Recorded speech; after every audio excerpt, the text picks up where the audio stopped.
Big, and it happened quick just before we started the show. Joining us now to help break down some of the impacts here is financial expert and writer of New York Times bestseller, The Truth About Your Future, Rick Edelman. Rick, thank you so much for being with us here. Now, we spoke to you yesterday, and you said that the stock market would have negative reactions to the tariff announcement, but that it would be tempered.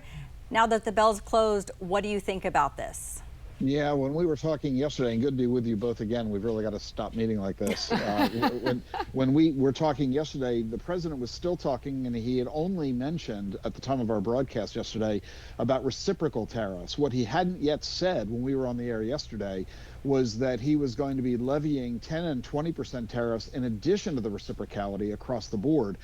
Far worse news than anybody on Wall Street was expecting. We thought that this was going to be tempered, and it turns out that it was not. And Wall Street reacted with a vengeance, with the stock markets down 4, 5, 6%, the foreign markets equally down, and every world leader condemning this action. This was about as bad as it could have been. Rick, you know, for families at home, a lot of people worried, talk of a recession. What is the smartest thing people can do with their money right now? This for the average Joe and for those who do invest. Well, unfortunately, the answer I'll give you is not good for the economy. It's good for you personally, meaning the advice I would give you is to hoard cash. You need to be aware that job reductions are likely, unemployment is likely to rise.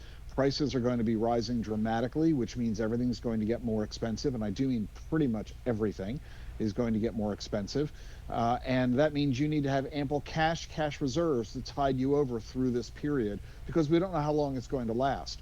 The good news about this is that this is an artificially contrived situation. It's not the result of a war. It's not the result of a natural disaster or a pandemic that came out of the blue without warning. This was orchestrated by the president, which means he can unorchestrate it. He can change his mind at any time and put an end to this. Will he do it in a day? Will he do it in a year? We have no idea. In the meantime, it's going to prove to be difficult for a lot of American households. So it's good advice for you to rein in your spending, control your increase of cash to get you through any problem that may occur.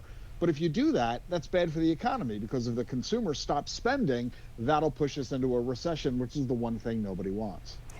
Rick, when I hear the word recession, I think about the Great Recession. I just graduated college trying to get a job. New graduate, I thought I was going to have the world open to me, and I had to work at Starbucks for a year because I couldn't find a job. Are we going to get to that point now, do you think?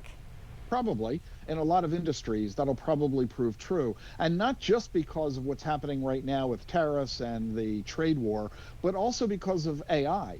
Many companies are beginning to adopt artificial intelligence, ChatGPT and other large language models and machine learning systems, and they're using machines to do the work instead of humans.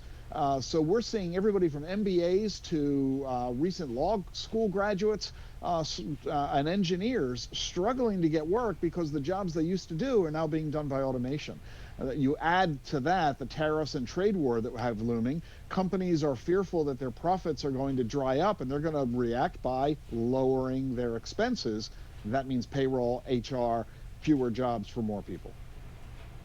Some big uncertainties right now, to say the least. Financial expert, writer of New York Times bestseller, The Truth About Your Future, Rick Edelman. Rick, thank you so much for joining us again with your great expertise and insight here on 7 News at 4 o'clock.